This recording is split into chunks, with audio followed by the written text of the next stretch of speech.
The presenting sponsor of Moon Tower Soccer is FVF Law. To find out what makes FVF a different kind of injury law firm, you can visit fvf.law. Hello, friends, and thanks for listening to Moon Tower Soccer. This week, we're going to talk about Sunday's open preseason friendly against NYCFC. We'll break down the Facundo Torres introductory press conference. We'll take a quick health check of the team and cover some other Austin FC news. My name's Landon Cottom, and I'm joined, as always, by Mr. Jeremiah Bentley. Hey, everybody. I'm Jeremiah Bentley. Landon, we talk about this a bunch. We don't get to see each other a ton in person, but this open press conference, this open preseason game gives us a chance to see each other yesterday. You get to spend time with frequent character on the show, Jackson Bentley, who had a little bit of a dramatic morning this morning. Oh. He's been driving for about 7 months. We got our first fender bender. Oh, no. Everybody's fine. Yeah. The car's not that great. He's fine. The guy I ran into was fine. It just made me think about, like, when you started driving. Do you remember that? Like, was it a big thing?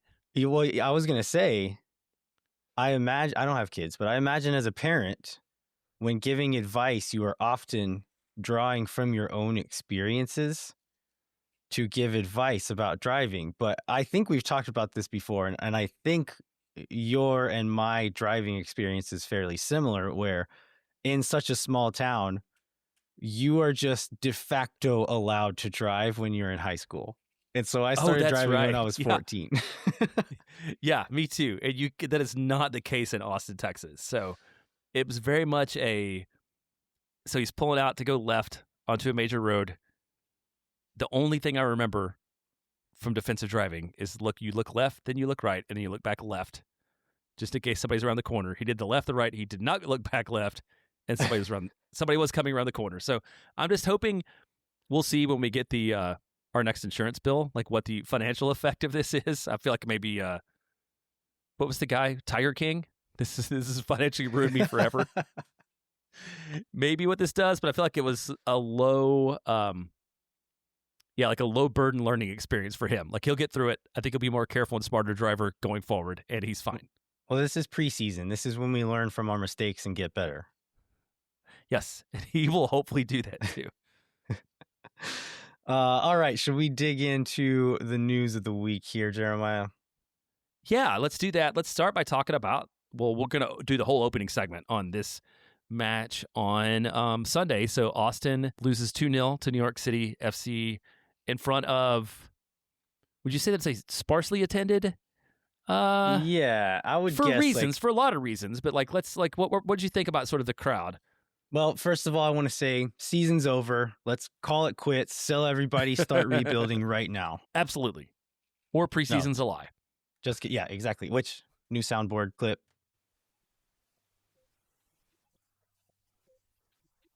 So listen to Nico. Let's not overreact. We'll get into things that we like, things we didn't like from this preseason game. But the attendance, so they gave free tickets to every season ticket holder.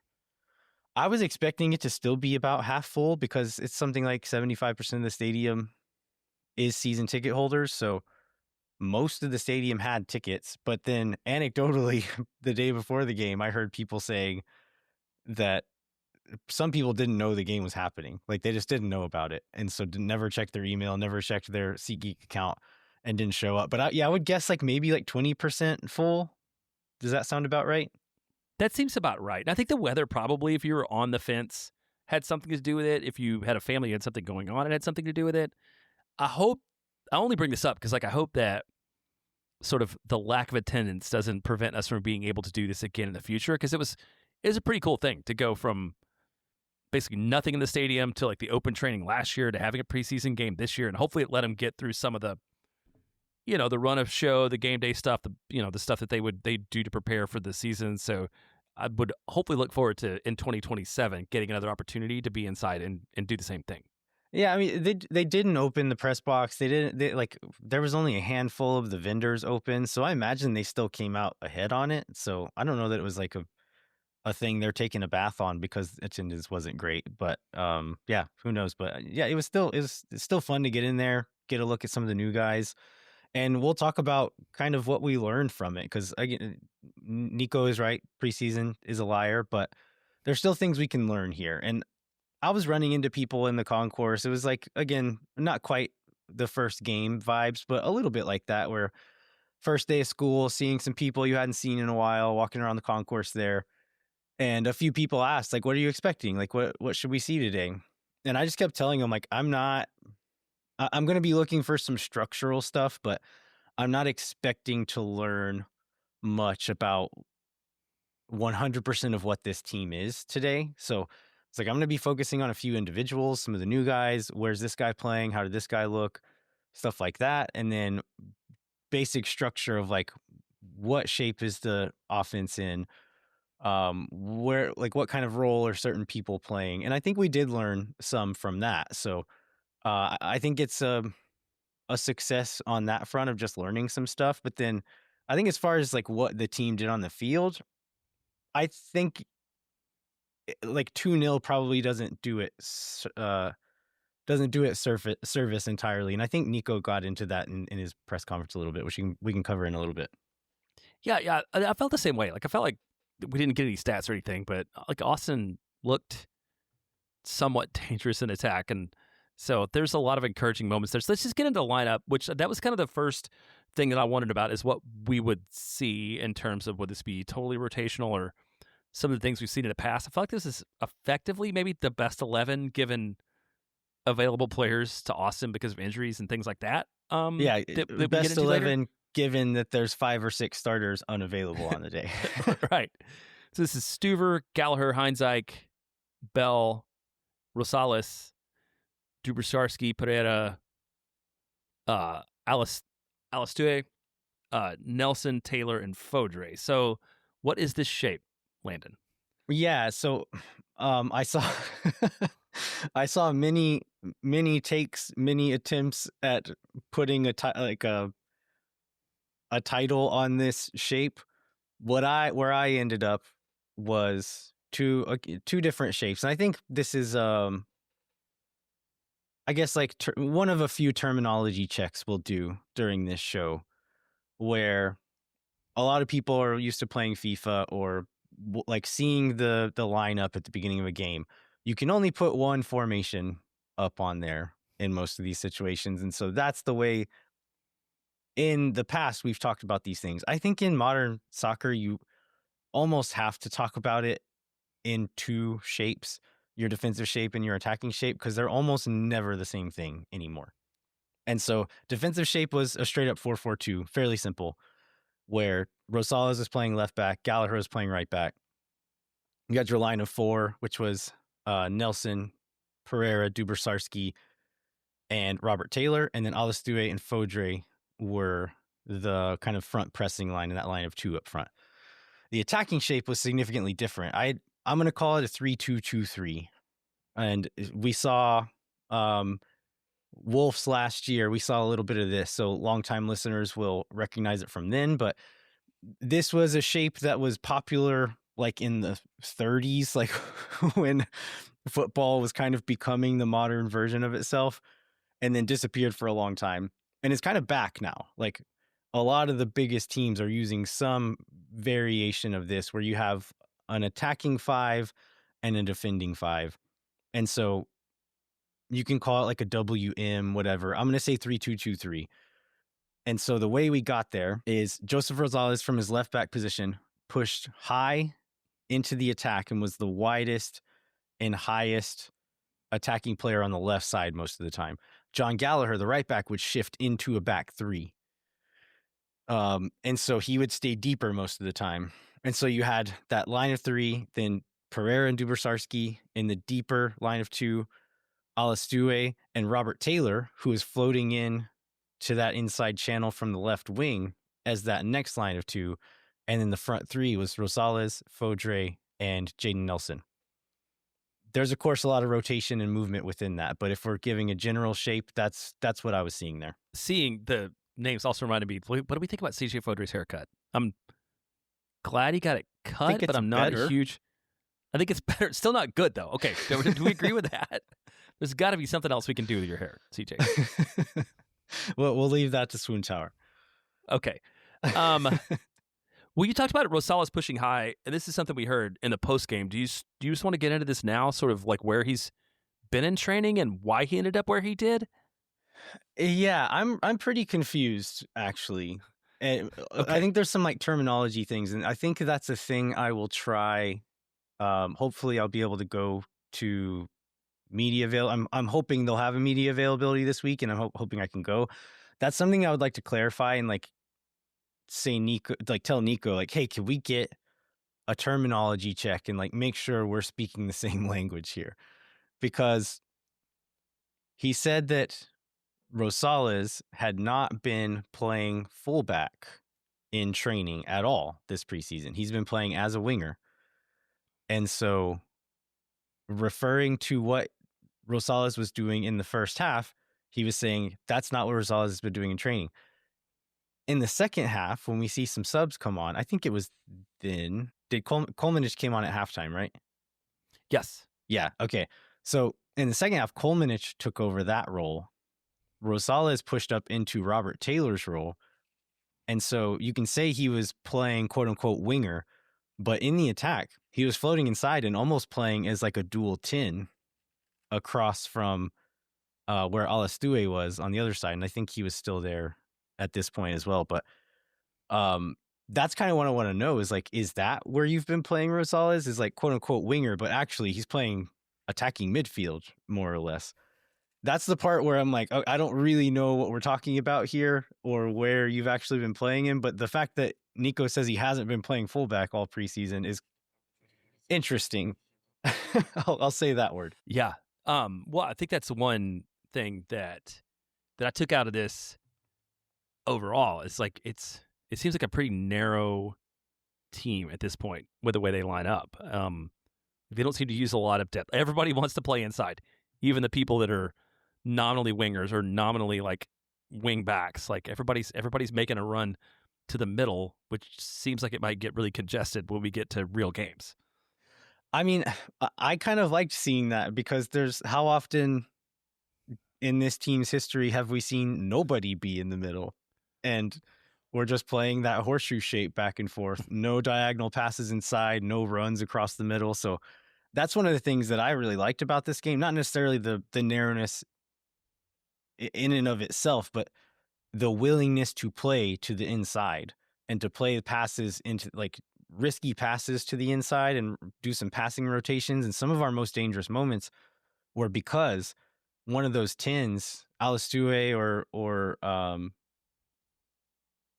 Taylor would make a run like inside to out run across the middle. Somebody would play the ball to them, and there would be a little triangle combination that could play Rosales or somebody else through into the box there. So um, that's one of the things that I did like is that there's just different passing combinations and more urgent passing combinations happening than we've seen this team do in the past. Yeah, and I think there's no doubt that Austin led up for whatever it is, and the results didn't pan out that way. But like the promise of more verticality, we did see for this team. Do you want to? So Austin gives up 2 goals in the first half. We sort of talked about how maybe the outcome and the performance weren't aligned with each other, but also neither of these New York City goals were cheap goals. Like they were deserved. Austin was a little bit out of sorts when it happened. I don't know if we need to spend a ton of time like going through the setup, but maybe what's your general observation on both of these? Yeah, they were both like Austin gave him an inch and NYCFC took advantage of it. So like kudos to them. The second one was just a really good finish. Like we let them get into that position, but the shot was really nice. The first one was we gave up a ball in transition.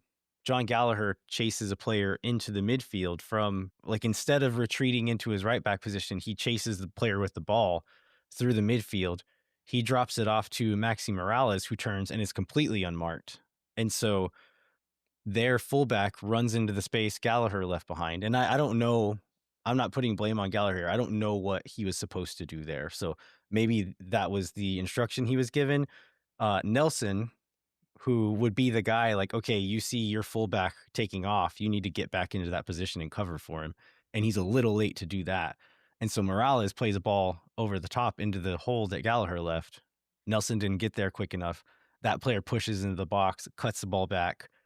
Stuver saves the first shot, but then they follow up and punch the second one in. So it's not a huge, terrible mistake. We got there. It was just a little too late, and NYCFC took advantage of it. So one thing that Nico said was both of these goals were transition moments. We're asking the team to play quicker, play more vertically, which is something that is new to how they've played. And so he said, this is the time to make mistakes. So it wasn't like they were outclassed the whole game. It was a couple of moments where they made a mistake, they got punished for it, but these are the things we learn from. Yeah, and that's you just hope that they do learn from them. And it's a little bit tough to be able to do because there was like so many guys missing. Like we're going to go into who was available and not available, and maybe when we can expect to see people back during the second segment. But we're losing time for guys to gel on the field, like in game-like situations.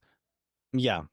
It's like it's good that some of these guys are getting minutes and getting time, but chances are the starting 11 on the first day isn't going to be the guys they're playing with right now. So I think you're right. It's not ideal, but the good news is we should be seeing some of these guys back soon. But yeah, we'll talk more about that in the second segment.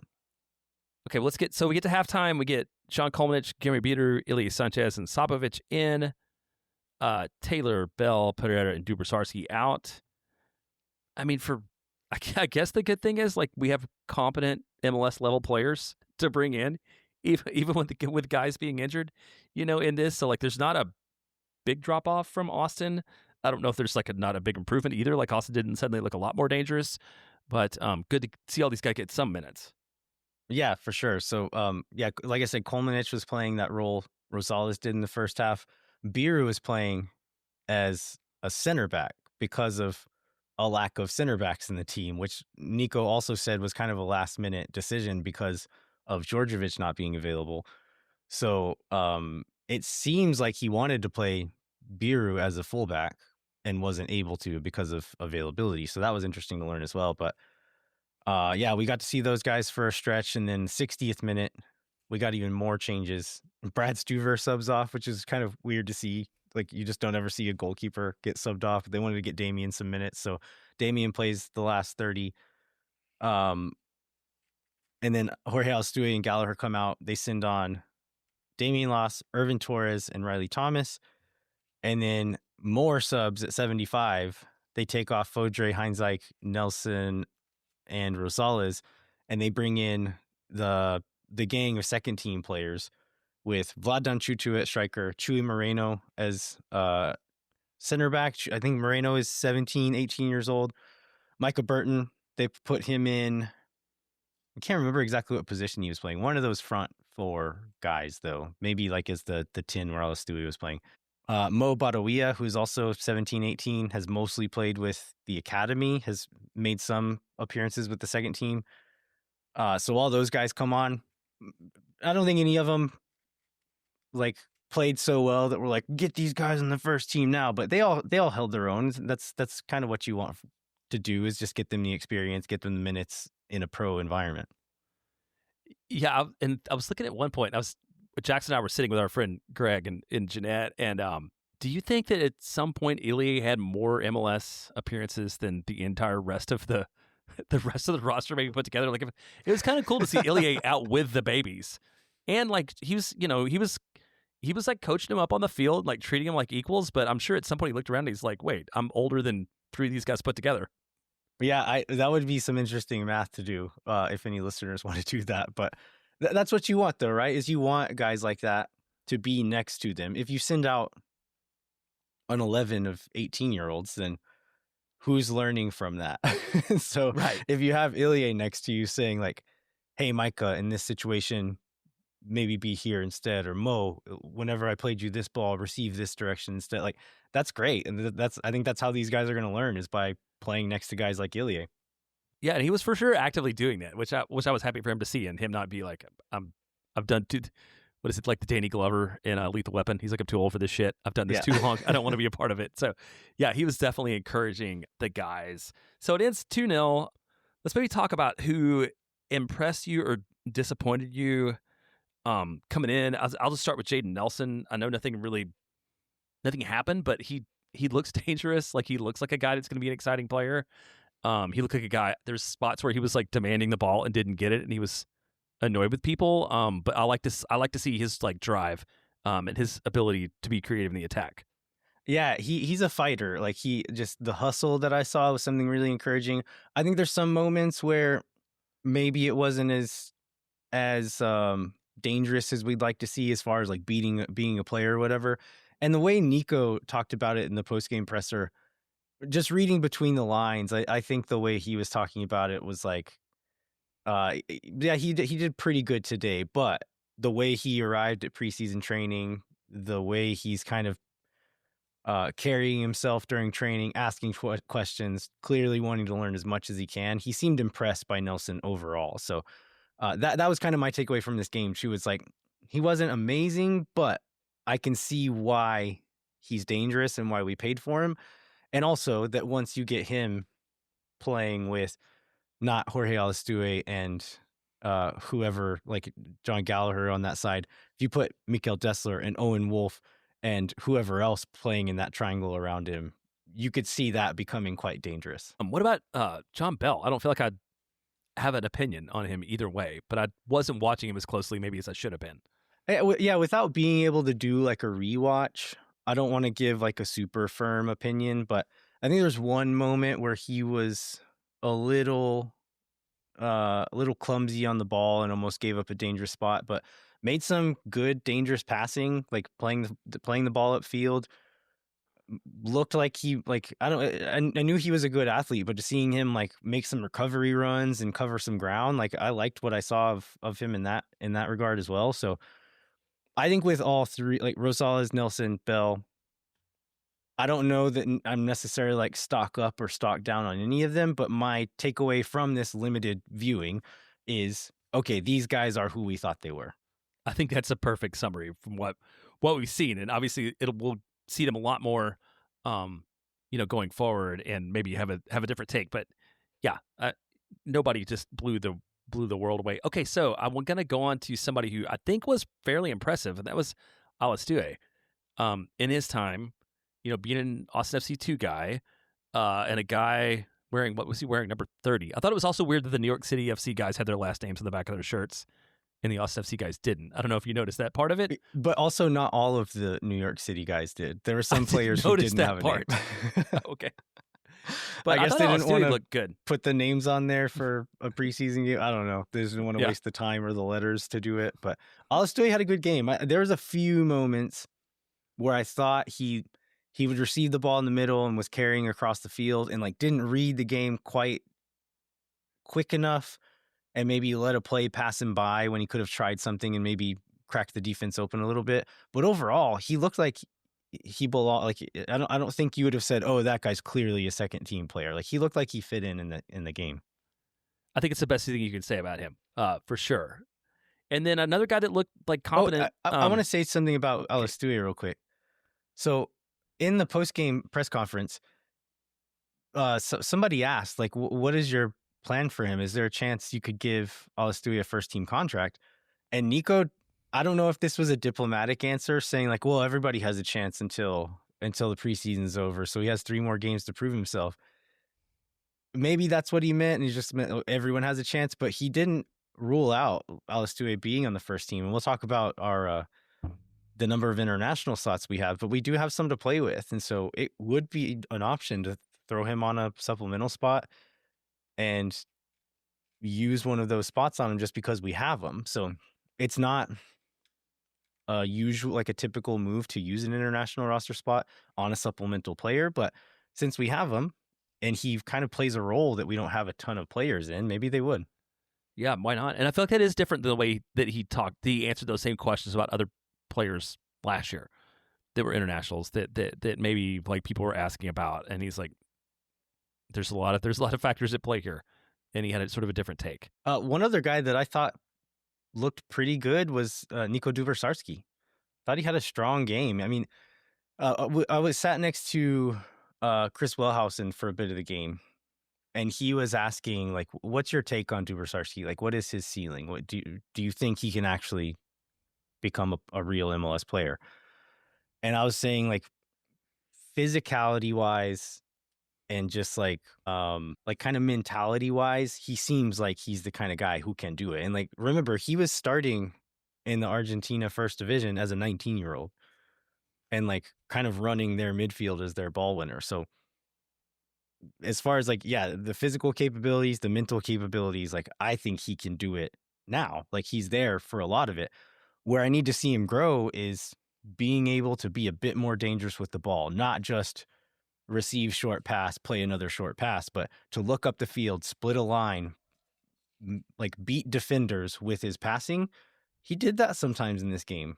It was not to the level where I'm like, okay, he's the next Sergio Busquets or whatever, but like it was much better than what we saw a lot from him last season in that regard. So Nico had a lot of really good things to say about him. Stuver was asked about him and said like, yeah, he's been really good this preseason. So hopefully he can continue that. It would be really, really big for this team if Nico Dubrasarski could step up and play a significant role, and not just because he's the only option, but because he earned it for himself. That would be really big for this team right now. Yeah, this may be a little bit of witch casting, but I feel like him being able to nail that roll down is the thing that would, with this roster, like most unlock the potential of this team to be great. And what I'm hearing you say is he's shown more than the Johan Valencia. When you always say like receive ball, turn around, pass ball sideways, never advance it, I will Yeah. always have Valencia stuck in my head. Yeah, for sure. Like he looked better than Valencia almost ever did in this game. It's one game. Well, he needs to do it more consistently, but I liked what I saw. Well, did you think any of the like second team academy? You know, we talked about them a little bit, how they like nobody embarrassed themselves, but did you have any added commentary you wanted to put on top of that with these guys? I was hoping to see Torres maybe get on the ball a bit more. I don't think he got a real chance to like show off at all. But he he got a shot off in the second half from his like hips perpendicular to the end line and rips a shot kind of out of nowhere that was just over the bar and kind of seemed like it caught the keeper off guard a little bit. So it's a little glimpse of like, oh yeah, Irvin's really special. I want to see him on the field more. But the other three, like yeah, or the 3 or 4, Burton, Badawia, Moreno, and Danchutu. I don't think any of them stood out in a good or a bad way, which is kind of what you want. But I do like. I think this is something new as well, where it's not in preseason is not just okay. It's the first team, a couple of second team players, and then some draft picks. They're handpicking some of these young academy guys and saying, okay, maybe on the second team there are more capable players than you right now, and I think that is true with probably most of these guys. But none of those people are 17 years old right now. So we're going to take these promising youngsters, put them in this first team environment, and that's how you grow. That's how you test them and see if they're going to be able to cut it with the first team. So I don't know that any of these guys will get significant minutes with the first team, but it's a change from what we've seen from the club in the past, right? Where they're actually putting these youngsters in the environment and growing them. That's what Seattle does. That's what all these teams who push through the youngsters all the time do. So I'm glad to see Austin is starting to kind of take those steps. Yeah, that's a really good change for them to do that. So just overall, I think we kind of talked about lessons learned and maybe lessons that we can't learn from this. And we'll see more when Austin gets to Coachella Valley, and we'll talk about that later too. But is there anything else you wanted to talk through as far as what we can expect from the team as a whole out of this one? There's one more term I mentioned, like doing some terminology checks throughout the show. Here's another one: the term "arrive" when you're talking about like soccer coach speak and tactical speak. Nico used this word in the post-game press conference in a way and like in the context that I feel like I learned something about how he wants to play and kind of what we're going to see from his team this year. We talked about that like 3-2-2-3 shape. So you have your front 5, your back 5.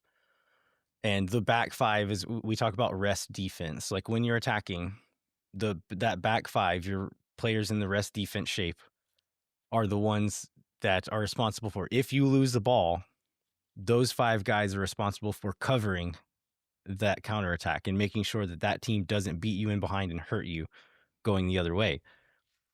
The word arriving, you hear coaches say this all the time, and it's like not obvious exactly what it means because, like, okay, we're all going towards the other goal and we're all going to get there eventually, but that's not actually true. What he means by arriving is one of those back five guys picking their moment to go forward and leave that back five and join the attacking five.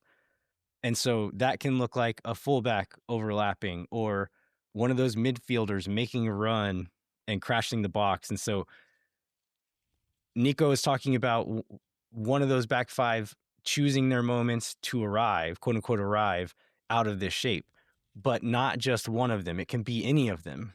And so you see Danny Pereira making runs forward whenever there's a dangerous moment on.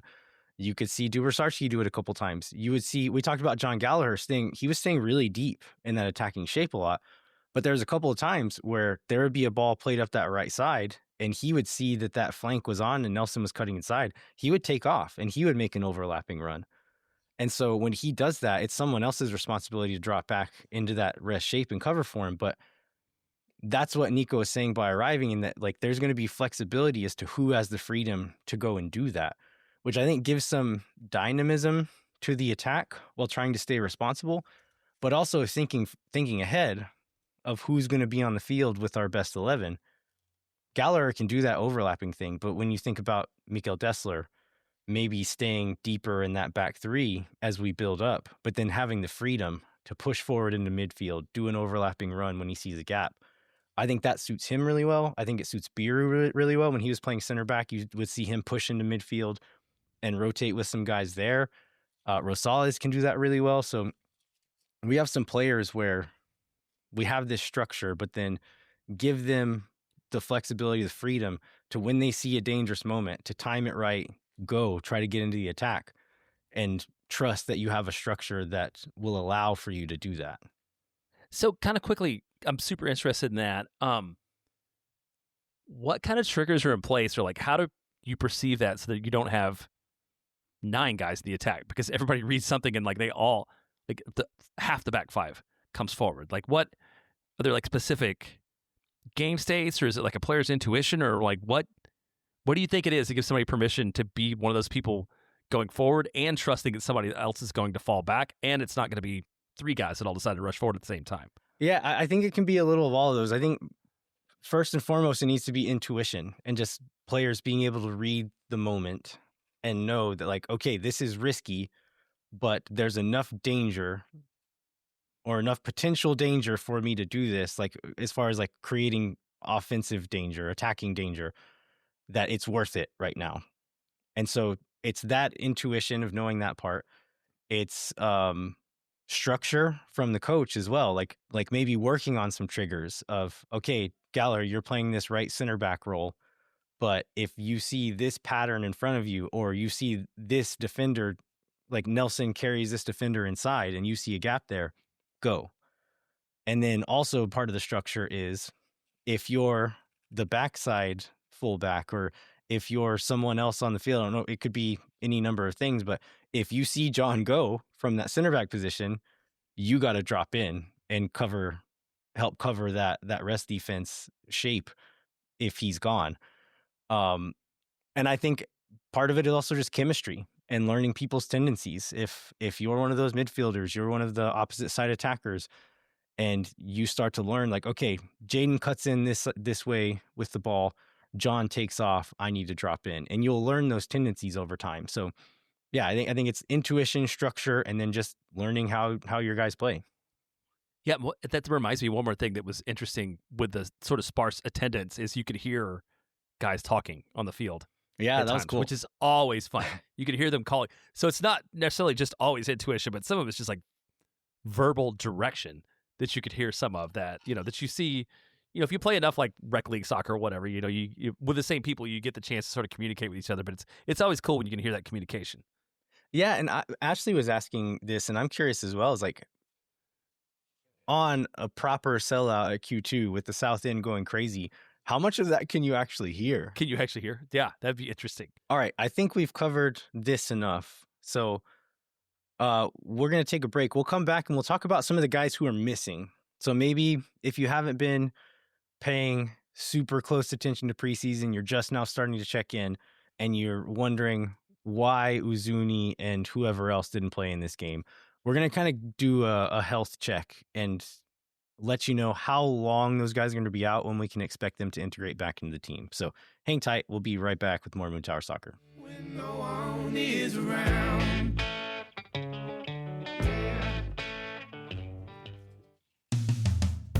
Moon Tower Soccer is brought to you by our friends at FEF Law.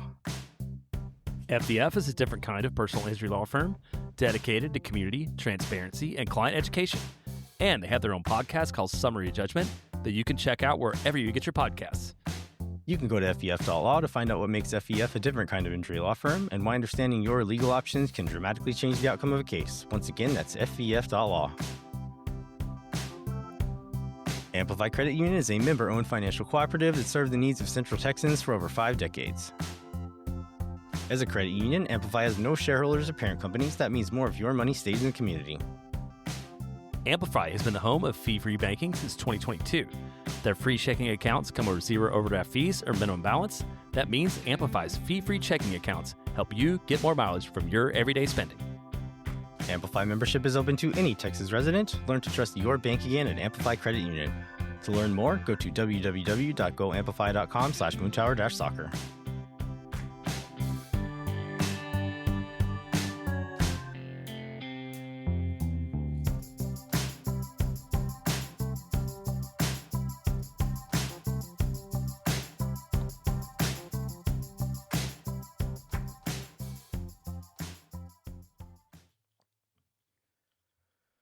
All right, we are back.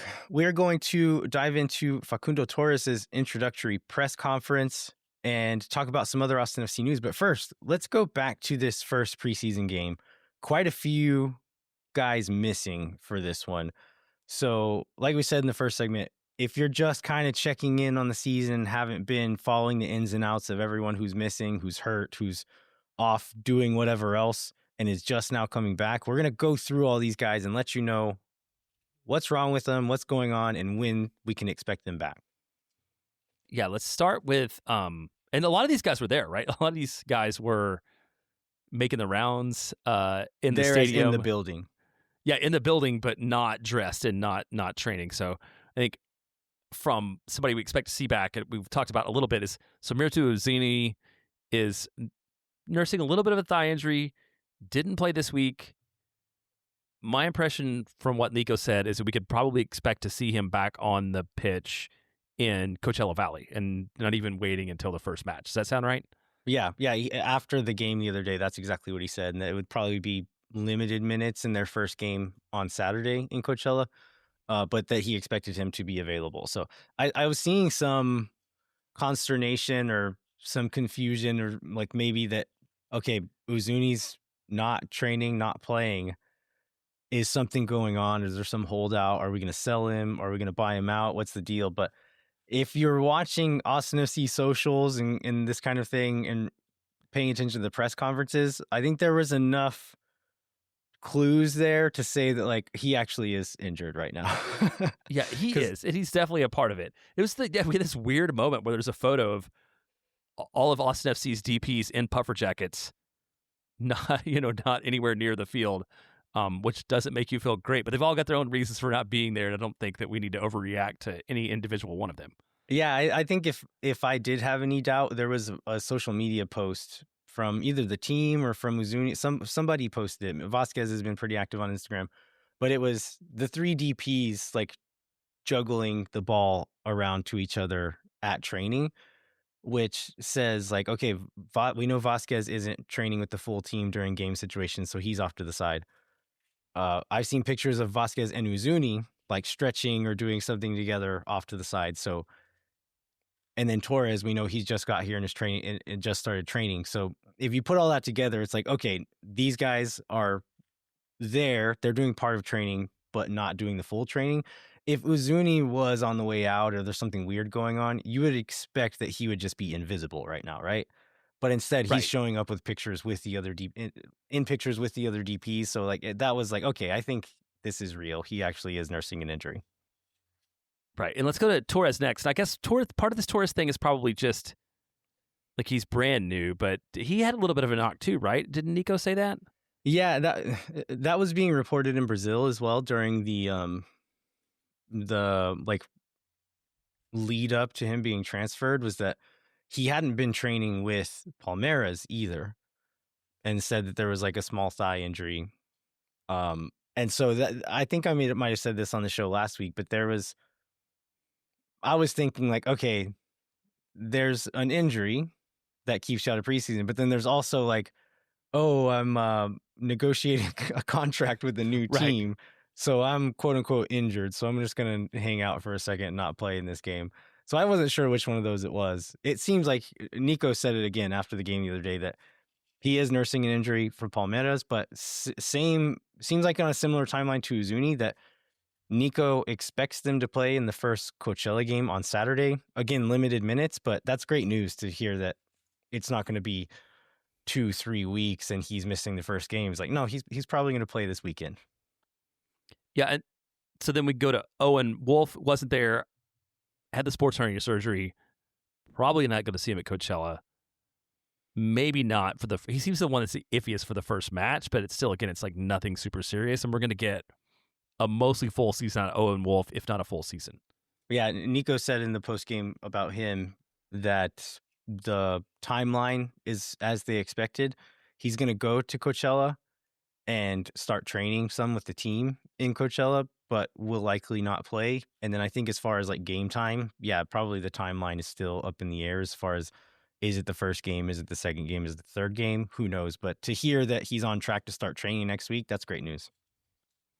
Yeah, you sort of touched on Vasquez, and we talked about Vasquez last week too. It's great to see him back in training, some kicking the ball around. Still not a lot of game actions.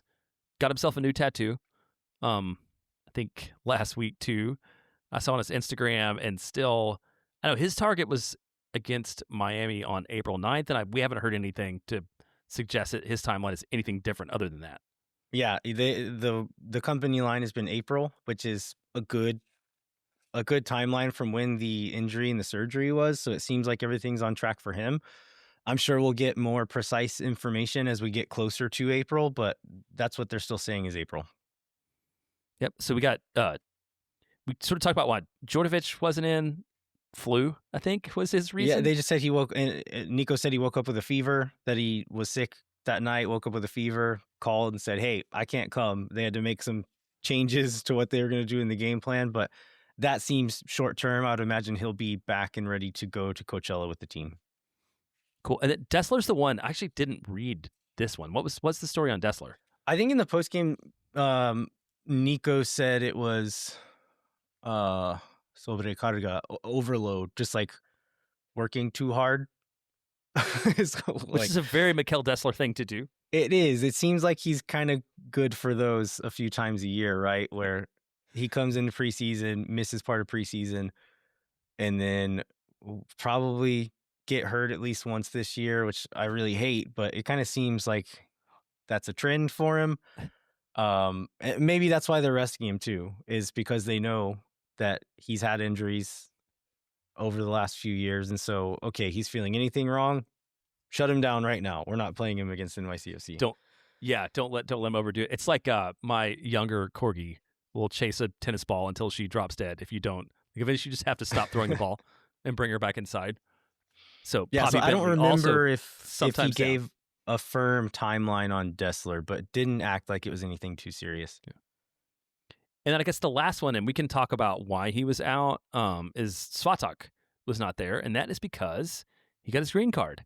Yeah. And no longer occupies an international slot on the Austin FC roster. Yeah, Nico told us a few weeks ago that that's why he was gone. He was away. We don't know exactly where. I'm not sure.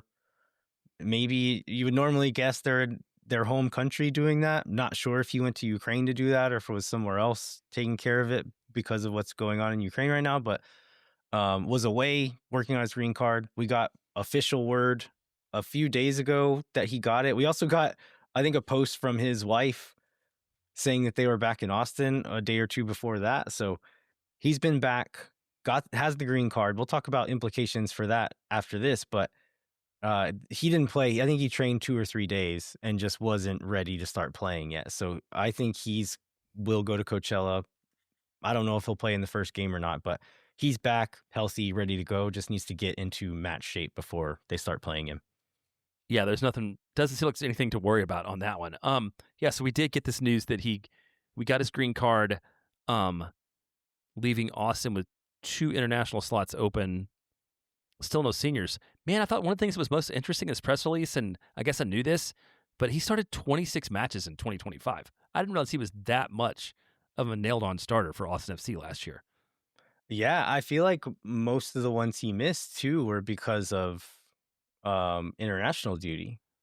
So he probably missed 5 or 6 games, if not more, because of international duty. So he probably would have had more than that if he weren't making the Ukraine squad. Yeah, that one's kind of crazy to me. So what are implications? I mean, we talked a little bit about maybe that creates the opportunity for Alastuey to take a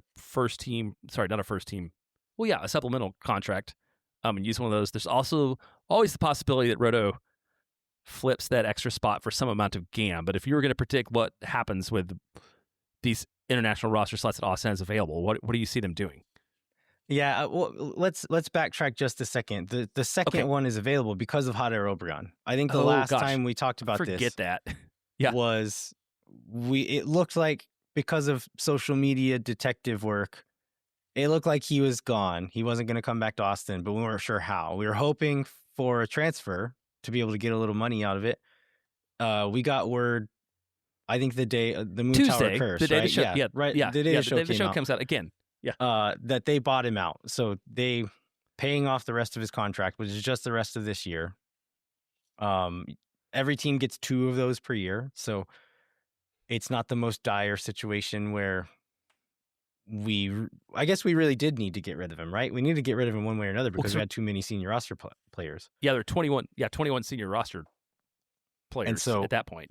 I don't know. Maybe we can get more information out of Roto in the near future about what went on there. But if Deportivo Cali knows anything about MLS roster rules, they probably could have read into it and said like, oh, we have all the leverage right now.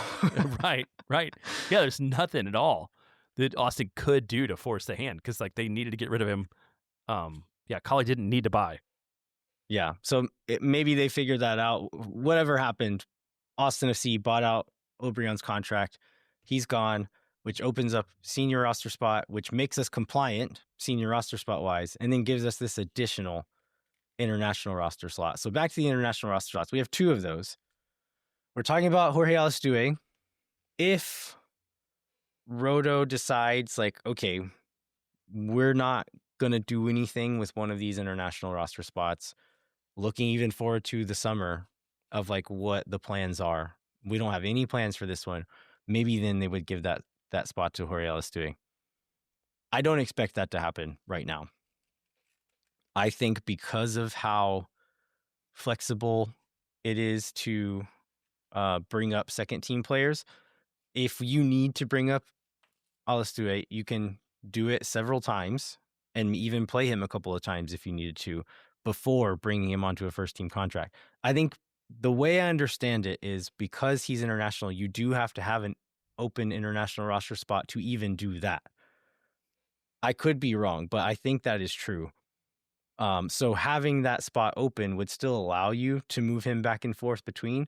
But if you have any plans of using it, say this summer, or if you want to sell it and get some GAM out of it, even if we're done this year, Roto has talked about how strapped for GAM we are, and we've seen that he's not lying. MLS has started to release those numbers. We have the lowest amount of GAM in the entire league. So if Alastuey isn't in your plans, you don't think you actually need him, sell those 2 international roster spots.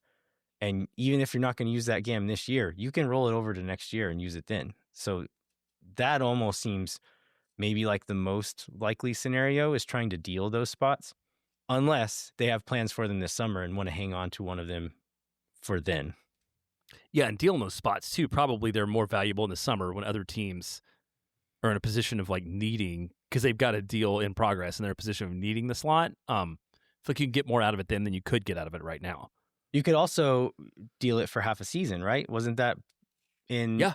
the roster changes? So sell it for half a season, and even if you do have plans for it the summer, sell it for the next few months, use it and then get it back in August, and then use it during the transfer window then. Well, let's go into the other like news thing that happened last week. So on, I think this is Thursday, and you were there. Facundo Torres gets his introductory press conference. Roto took some questions too.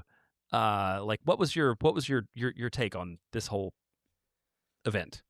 It was an interesting setting with nothing to do with Torres himself, and I want to preface this by saying I don't want to put anyone on blast for doing their job the best they can, but there is an interpreter there because Torres's English isn't great, so any questions asked in English were translated to him, and then his answers were translated back. The interpreter just frankly did a pretty bad job. And I only say this because Facu Torres is a confident, like very well-spoken young man. And so being able to understand Spanish and to understand what he's saying, I would hear him give a really good answer to a question and then hear it translated into a very generic answer that was oftentimes wrong and not actually what he said. And so I wanted to bring it up just to say, like, if all you heard was that translator, it's not giving Torres enough credit for the things he said in the press conference and just who he is as a person, the way he carries himself. To the club's credit, they put out a full transcript and put out a video with subtitles that was much more accurate to what he was saying. So that at least came out. But if you only watched it live, you didn't get that necessarily. And yeah, I really like the way Torres carries himself. So I'm glad that they did get that out and got his words out to the people afterwards. Yeah, and to back you up, like, you're not the only person I've heard that from. A lot of people who were there had sort of the same take on that. One thing I wanted to start with is like where he's going to play, because I feel like we also heard some of that. Was it from Nico too? Like maybe the post game Yeah, this they morning both about talked like about it. a winger, or he could be a 10, or he could kind of be wherever. So like, let's get into that point. This is another part of the reason why I want to just get a list of definitions from Nico. Like, what do you call the guy who plays here? What do you call the guy who plays here? Like, what is a 10 to you and what is a winger to you? Because, yeah, Nico said he could play 10, he could play on both wings. What Facu said was, he said, I'll play wherever Nico tells me to. And not, to me, not in a way that was just lip service. Like the way he said it and the way he structured his sentence, he said, at one point he said, like, eso no me gusta. Like, I don't like that. Like, the way I read it was like, I don't like when players say, I play this position, play me here. He's like, I'll do whatever he says. I'll defend. I'll play wherever Nico wants to put me. He went on to say, like, I'm most comfortable playing on the right-hand side. I feel more free there. Like he said, also play under a striker, so like as a 10 or like a second striker, kind of floating around like Driussi would do. But he said, I'm most comfortable on that right-hand side. But then went back again. I'll play wherever Nico tells me to play. Nico said something similar. Yeah, the 10, both wings, probably on the right though, is where we think we can get the most out of him. And then you also, well, I guess we'll talk about his daughter. Was that a photo that you took? Like, there's this great family the photo. one we posted, on the social media. Yeah, we posted. Yeah, it's a great family photo. Like, I just love when kids are like being kids because they're not media trained and they can be themselves. So his daughter looked like she wanted to be anywhere else in the world other than smiling for that photo. Oh, it was so good. I sat in the second row of the seated area there. In front of me was his wife, their daughter, who I don't know how old kids are. Is she like 3 years old? She looks like a preschooler. So I don't know, 3, 4. Yeah. And then I think who were Facu's parents were there as well. And I think you can, like, again, I don't know these people. I've never met them. I've never spoken to them except a few questions I asked Facu. But reading a family dynamic, I think, is really interesting. And so you see some DP players and their wives and their families giving off this like celebrity air of like, I don't know, I have people to watch my kids for me or whatever. Like that is not what I got from these people at all in like a very endearing way. And so the the way that his wife was uh trying to like let the little girl know like this is a big day for daddy, you need to not be so grumpy right Yeah. now. And then whenever they finish, the way that Faku interacted with his daughter as well, that you tell, and like I think he answered, somebody asked like, what do you like to do off the field? And his answer was like, well, that little girl right there kind of decides what we do off the field. uh that's how we spend our time, is like whatever she wants to do. And then the way he interacted with her and was like, yeah, I know you don't like to be here, but we're gonna go out to the field in a second. You like that, right? And he's You like just the like, field. you can tell he's a dad. Like Oh, that's so cool. he helps raise that kid, and like it was really nice to see. Well, I want to go to this next note, which is not about not about Faku, but your Roto note, which just says grumpy as hell. So like talk about Roto Yeah, I on don't this know day. who wanted to be there less, that little girl or Rodolfo Burrell. I don't. There's sometimes that like Roto will play a character in a media environment sometimes in a way that feels pointed and strategic. And I'm like, okay, I, as a person trying to ask you questions right now, don't like this. And it is inhibiting what I'm trying to do, but I understand why you're doing it. In this moment, he just seems like, I don't know, he didn't sleep the night before and was in a bad mood in a way that I don't understand how it could have served him or Facu Torres. So uh so he was not very keen to answer many questions. He did say one thing I think that was good that he pointed out was talking about like what Torres brings to the team. And he said a lot of people outside the league don't realize how difficult of a league MLS is, but that a player like Torres, who has been here before, has had success here before, knows the league super well, comes here and knows exactly what to expect. And then also mentioned his mentality. They're like, okay, you need guys who have certain qualities on the field who can play the game. We're just good at the game. But as a DP player, you want a guy who has that like workman-like mentality, doesn't think he's above any of it, and is coming in willing to do the work and willing to be one of many and not like the guy who's expecting to be treated like a king. So I really like that too, because that's kind of what I've read in my just looking into who Torres is.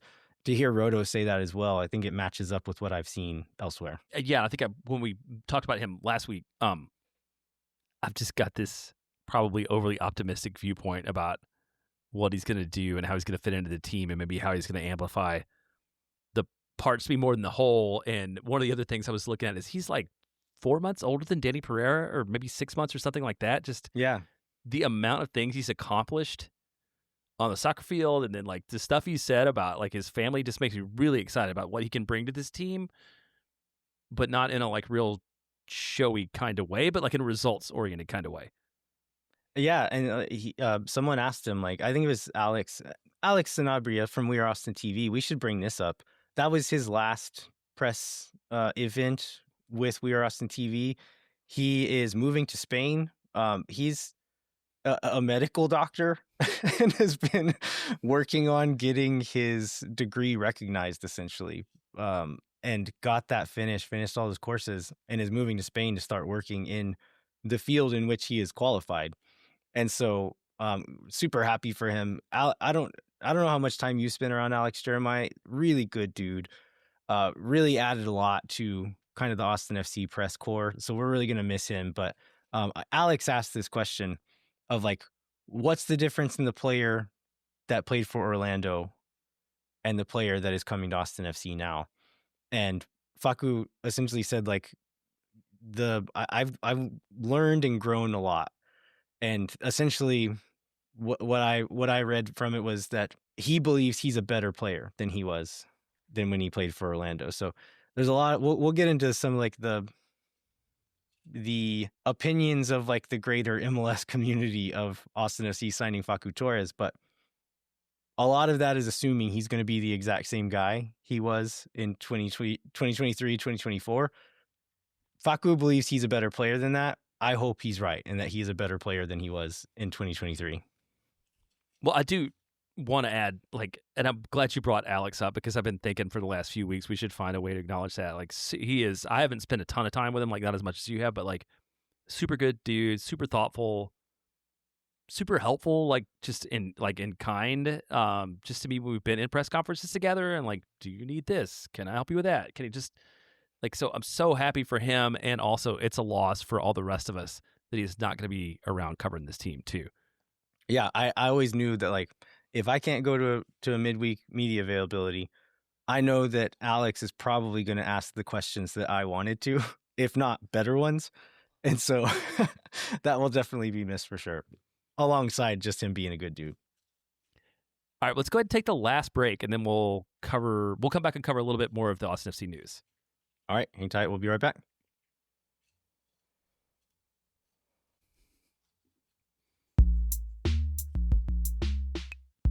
Moon Tower Soccer is brought to you by Sage Wilson Realty. The Sage Wilson team is made up of Austin experts who are client-focused and have over 30 years of combined real estate experience. If you or someone you know are in need of Sage real estate advice in Austin, talk to our friends at Sage Wilson Realty. Be sure to check them out online at sagewilson.com. And our premier sponsor is McGuire Woods Consulting, helping clients in the public affairs space from lobbying at the local, statewide, and federal levels to digital and communications campaigns across the country. McGuire Woods Consulting has offices in 10 MLS cities and is proud to support Moon Tower Soccer and support Austin FC as they prepare for our MLS March opener. to the playoffs and MLS Cup. Yeah, this year. We can go back to the original copy and talk about our March to the playoffs. This is almost here. Contact our friends at McGuire Woods Consulting at mwcllc.com for more information.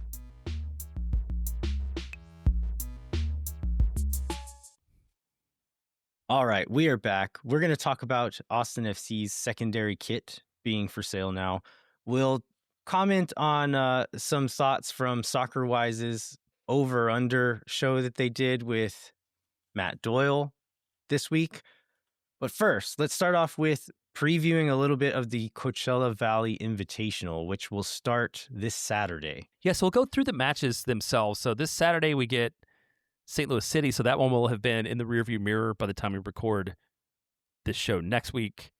Then the following week, so these will be ones that we maybe we'll preview a little bit or talk about a little bit or whatever. We get Chicago Fire on the 11th, Sporting KC on the 14th.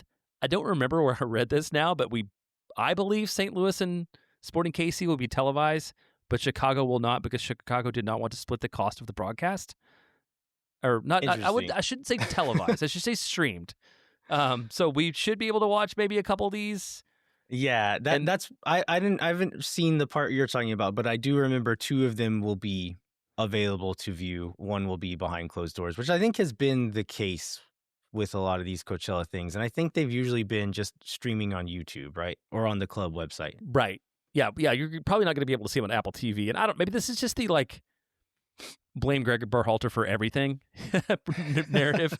Is it because the Chicago one is the one that's not on TV that it's it must be Berhalter's fault? Which actually brings me to something else that people were asking me about. What is it about, I guess, this league? And I don't know if this is true for soccer around the world. Every other, if you go to the NFL, not only do they show the preseason games, but they make season ticket holders buy tickets to the preseason game in order to be able to get regular season games and charge them out of their pocket. Why is it that MLS is sort of secretive about this? I think partially it's just demand. People will buy tickets to preseason games in the NFL. It's a much more popular product and there's far fewer games. And so it's harder to get into the real games. So people might be willing to buy a discounted ticket to go to the preseason, or the diehards will go and the Dallas Cowboys version of us will pay to go to that game. MLS doesn't have that demand. I think the other thing though is MLS is just a very controlling league and they've been very secretive about a lot of things over the years. And I think that secrecy and need to control everything kind of trickles down into every part of it. And so, I think it's both of those things, but it seems like MLS is starting to open up with some of the information they're publishing, some of the things they're changing. It's still not great and they still have a ways to go, from where they've been. So you're thinking that watching preseason matches is the next thing after finally getting roster profiles and GAM numbers being revealed by the league, is which are things that we thought we would have had forever. Yeah, I agree. I mean, there's not a ton of demand, but also there's like, it's a pretty low lift to put a match on YouTube for people to watch too. It's often a camera, like one camera operator, sometimes not even a producer to change cameras. Like, just throw one camera up, let us watch the game. It's not that big of a lift. Yeah, and somebody's got a camera there anyhow. And then have we talked about the Corniolas being on the road officially? No, we haven't. We're gonna have some Moon Tower soccer correspondents on the road at the Coachella Valley Invitational. So the plan is, I'm also going to be traveling next week, so we need to find a time to record. But the plan is for the Corniolas to join us on next week's show as our on the ground correspondents, checking in on we'll be able to talk about the Saturday game, right? And so they're planning to be there, give us the frontline view of what went on Saturday. Yeah, they'll be do that, and I assume they'll have a little bit of just kind of what the vibes are and what's going on overall. That'll be context that we don't normally always get. So, like, I'm excited about having that from them and getting a perspective on what's going on. And I believe them to be working on an interview that they haven't heard back about. So, if you're in a position to say okay, they can talk to that person. If you have any one of the people in the front office that listen to the show, like, let the Corniolas interview somebody. They're cool. Have you ever spent time in like Palm Springs or like the Inland Empire of California? I have not. I've only spent time like on the coast, like San Diego, LA, and then like Oakland, San Francisco. I have a weird fascination with it. It's a really weird place. Okay. It's like, people know about the Palm Springs like vibe of like, oh yeah, Frank Sinatra would go hang out there or whatever, and like all these famous people would vacation there. But there's also like, if you read about the Salton Sea, and like they tried to make it this like this artificial lake that they created and tried to make it like a resort town, and did for a few years, but then it became like a major environmental hazard and you can barely live in that area anymore. It's fascinating. I don't know why I'm so obsessed with it, but I think it's really interesting. I have read articles about that, about the Salton Sea, and it was like just a human error, right? There was some kind of like engineering mistake that they made that drained like all the fresh water out of the sea and made it awful. And it was one of those things that like could have easily been avoided, but wasn't. Yeah, and like that whole area is kind of like plagued by unforeseen repercussions of people trying to play God and create inland oases that did not work out very well. Yeah, hopefully somebody learned from that and has not tried to do that elsewhere. Have we talked about the second kit at all? Really? We haven't at all. There was a Okay. whole leak a few weeks ago that we I think it was the week of After Dark, and maybe we didn't have time. I don't know, but we have not talked about it at all. We might have talked about it. I don't remember it. If we talked about it on After Dark, it's entirely possible. Like I think maybe we previewed this with the leak, but I liked it. I like it. It was leaked on like KUT's Instagram page or KUTX or whatever, whichever one of them it was. We'll say intentionally. I'm going to say quote unquote leaked. It seemed like, with the way that the last one was legitimately leaked accidentally, that the way that it happened, it seems like they were trying to get out ahead of it and said like, okay, we're going to control the narrative this time. And like probably the right thing to do too, because we're not getting a blurry thing, or like a lot of times the first thing that comes out is a bad cell phone picture of the replica kit that gets posted somewhere, and then it looks terrible. So by doing it this way, it's like, hey, we think it's cool. We're going to put it in a light that makes it look cool, and then people will actually be excited about it. So I think it probably worked. I think we had seen maybe little bits, and we thought we were probably going to like it. I think you and I both thought we were going to like it. After seeing that leak and what we've learned now, what are your feelings on it now? Do you like it more or less? I like it more. I like it a lot. I do have some concerns about me with either barbecue sauce or some kind, any sauce, honestly, generally around it, because it seems like the kind of kit that can get pretty dirty. And I don't know if I want to be wearing it in the South End where stuff gets thrown in the air, but like it looks clean, it looks tight. I like it. I like it a lot. Just I think it'll look great hanging up. Hopefully, we'll see how it looks on people. Yeah, the first little view we got was just the stripes, which is like it's like white and kind of a pale green, very pale green. And that's all we saw in the first little hint that they shared. And then when that KUT link or leak showed up, you can see that the Yeti and all the trim is in black, which kind of caught me off guard. I wasn't expecting dark trim like that. And so I was like, oh, I don't know if this is what I had in my head, and I don't know if I like it as much. But after sitting with it for a second, I think I do like it. I'm curious to see what the rest of it will look like shorts and socks and kind of the combo there before I make a full judgment. But so far, I think I'm gonna dig it. One thought I did have was that it seems like a more tuck-inable kit than any of our recent ones. So I think Ilya and Dubersarski will be able to pull that off a little bit better Better than maybe others. past years. Yeah. And did you see? So it's you can pre-order it now. You'll be able to pick it up. Well, as a season ticket member, you'll be able to pre-order it now. I don't know if it's true for everybody. You'll be able to pick it up starting on February 10th at the Verde store at Q2 Stadium. But then in this image, in this email, there's like a tree treatment that we haven't seen before. Did you notice that? Yeah, the tree with the bridge kind of thing. Yeah, it's got the tree with the bridge in the background and kind of this. I mean, it doesn't really. It kind of looks like gears, around the outside, but I think it's kind of cool how they keep evolving the tree and not being like just dogmatically attached to like the one in the badge. Like I was into that too.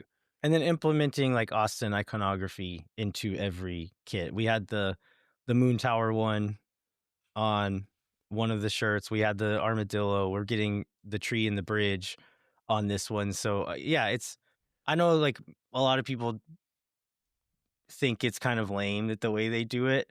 And I don't know if I've necessarily like am in love with all of the executions of these things, but I think it's a cool thing to do to put little pieces of Austin in every kit. Yeah, and I think it's a little cool to mix it up too. So this is the first one, like we didn't really get an ad, right? Or we didn't get a promotional, or at least not yet, and it's already out for sale. I feel like usually we get some kind of... No, I think that's happened before. At least okay, is that right? The last couple of years, they've gone on sale before you get to see it. Okay, so we might still have a... I guess if you're YouTube the kind of person who knows you're going to buy every kit no matter what, sure, put in your pre-order. But I like to wait and see what they look like, to see how they fit, because there's some of the kits that I like how they look and probably would have bought one, but they fit super weird. And so I wasn't going to do it. So I'm definitely going to hold on and see what it looks like. But if you're someone who buys every kit no matter what, then yeah, go ahead and pre-order. It's kind of... There's a couple of those kits where I like put them on and then I realized the 3 pounds I've gained since or whatever. No, more than 3, but anyhow, it's like it doesn't work, and then I just go back to the no comply one, which isn't an official one, but it always works. Let's go to the soccer-wise thing. So soccer-wise sort of set their over-unders for everybody. This is total points for the year. Austin was the first team listed on the second page of the Instagram post, so I believe that to be the 16th out of 30 teams in terms of where they expect Austin to finish, with the over-under being set at 47.5. On this one, Matt Doyle predicts under. It's not surprising, given some comments about signings. Bogert and Goss both pick over. How do we feel if forced doing that? And also, this is a chance to preview that 2 weeks from now, we're going to do our official over-under game, in which we will have many predictions, again with Scott Speck. So you can look for that one. But we'll do one bonus over-under right now before we do a full show about them. Yeah, I think so. For reference, we had 47 points in 2025. So it's essentially saying, do you think they'll get 1 point more, would be the over, at least 1 point more, or the same or fewer than last year? I would be pretty comfortable taking the over on this. If the over under were standing in the Western Conference table, if it were over last year's position or under last year's position, I would have to think more about that one and do some more research. But just a straight up point total, I think I can comfortably take the over on this one. I hate it when we agree all the time, and we'll make it a point not to do this. But yeah, I agree. 47.5. honestly, to be fair, I have not spent a lot of time studying out the offseason to everybody else that was in like the big sort of messy middle of the Western Conference to know if other teams have improved in the way that Austin has. But I feel like Austin's better, and I feel like Austin maybe should have ended up with more than 47 last year anyhow. I think 50, I think is an interesting number. Like, will Austin hit 50? If I was going to put it at 49.5, then does that become more challenging? Because I think it does. Because then you can't take weeks off. You can't tie like lower table clubs at home, and things like that, and get to 50 or over 50. Yeah, I think that's fair. Like, we've said this already, and I'll say it again now, that like, is this team great? Are they amazing? Probably not. I don't think that they are, but are they better than last year? Yeah, I think they are. And the amount of talent that was even on the team last year, and having Brandon Vasquez come back, bringing in Facu Torres, bringing in Jaden Nelson, bringing in Joseph Rosales, who have shown, if not a proven track record of being effective in this league, in Torres and Rosales' cases, Jaden Nelson has shown that one season that he can be a really good contributor as well. Like, having all these guys on the pitch at the same time, having Owen Wolf 1 year older, I just can't see how we don't score at least a few more goals. Even if the team isn't a perfect fit, even if there's some weird pieces that we're trying to squeeze together, it just feels like we have to be at least a little bit better at worst. Yeah, and I would add on to that, if you think about the guys we brought in, like those guys that you talked about, along with John Bell, like everybody that came in is better than the person that they replaced. And you've also got a guy like Dubrsarski and a guy like Djordjevic that you'd think would be better than last season just based upon having more experience in the league. So that it just seems like there's a lot of potential there for Austin to be a pretty good team. This is not going to be like a top 3 in the West team. Yeah, and so David Goss, you've probably, longtime listeners will have heard us say this before, but he coined the David Goss theorem back when he was one of the hosts on Extra Time, the MLS podcast. And the David Goss theorem is essentially like, any foreign players who come into MLS will take a year to settle. And so you essentially throw out the first year and judge them on their second year. And he would apply it to certain players like, okay, this player wasn't very good. The second year is when they're really going to shine. Is he always right? No, because he said that about Emiliano Rigoni. And that didn't really work out. But if we're going to say, okay, the David Goss theorem is at least somewhat true, then Mirto Uzuni will be, I looked and he was announced January 30th last year. So he would have just now been announced 1 year ago today. Besard Savovic had not yet arrived in Austin. Nico Dubrsarski had not yet arrived in Austin. So many players who feel like part of the furniture now because we've spent this one season with them. Looking back 1 year ago today, they were not in this town yet. So if even a couple of them are proper Goss theorem candidates, then that is an upgrade from last year too, without replacing those players. So I don't know. I don't think we're world beaters, but we're going to be better. We like to, I do anyway, talk trash about Matt Doyle sometimes and his approach to covering this league. Yeah. I understand the doubts about this team. And I feel like Tom and David on Soccer Wise do a really good job of like balancing that out. And their take was like, I don't think Torres is the perfect addition for them, but he's a really good player and he makes them better. So not terrible. Doyle is just like, no, they didn't get their chance creator, totally out. Then like 2 minutes before was talking about how much he loves this Dallas team. This Dallas team was so good last year. And if you look at chance creation, shots, assist earners in that team, Petar Musa was the leading goal scorer and the leading assister with only 6 assists. If you look at their chance creation numbers, they're not that much better, and in some instances worse than Austin's. And that seems to be the only statistic he cares about is chance creation. When, okay, you hate Austin because of chance creation, but love Dallas and don't mention chance creation there, I don't understand. He has these ideas and just decides to go with them, but whatever. and now you're done. No, I mean it's one of the challenges of being just a few people, left that are like covering this whole league. And like what comes with Again, that and what comes. broken record. I've said this a million times. Tom and David don't pretend to know everything, and they're covering the same league that Matt Doyle is. But everybody's got to have a vibe, and that's definitely his. The armchair analyst? Yeah, I do like that they were both kind of giving him crap for being Matt Doyle as well. So that it seems like they all know as well. Everybody knows their part. Yeah. I think it's probably a good place to end it, right? I think we don't have any other news this week. So let's close it out. Yeah. We'd like to remind you to rate, review, and subscribe wherever you get your podcasts. I will be joining you probably from a beachside resort in Mexico next week. And then Mike and Steph will be joining from the deserts of California. Note to Jeremiah, we need to figure out when we're going to record. But listeners, thanks so much for listening. We'll be back next week to talk about the first Coachella Valley Invitational match and then preview the games to come. And we'll cover any other Austin FC news that comes up. Until then, I'm Landon Cottam. I'm Jeremiah Bentley. We'll catch you next time.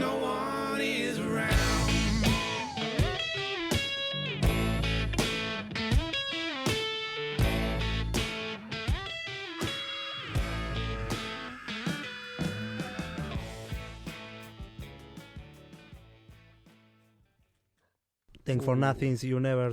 La gente. Oh my God. Because they love the cheap boom boom sauce. Yeah.